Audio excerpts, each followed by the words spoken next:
se ti něco zdálo. Otoč se a spí dál. Fuj, jsem se lekla.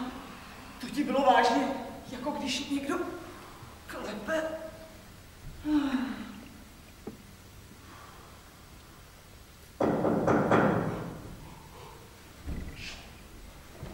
Míšo. Co je? Někdo vážně klepe. Ježišmarja. Někdo je v předsíni. Jak může být v předsíni? Ticho. Je zamčeno. Ložnici. Ne. Co pak zamykáme ložnici? Je zamčeno v předsíni. Já nevím. Jak to, že nevíš? No, protože v předsíni zamykáš ty. Já jsem tam taky zamknul. No, taky zamčen. Tak nemůže být někdo v předsíni. Ne. Tak. To se nám jenom něco zdá. To jsem se lek.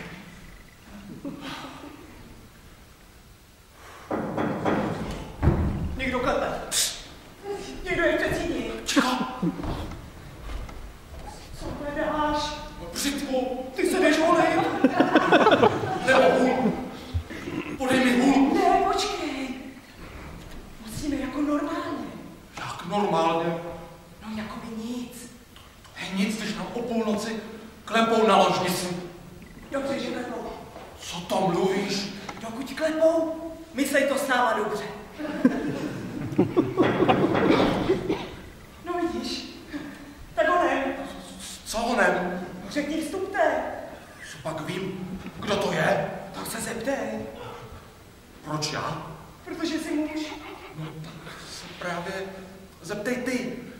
Ať vědí, že je tady žena.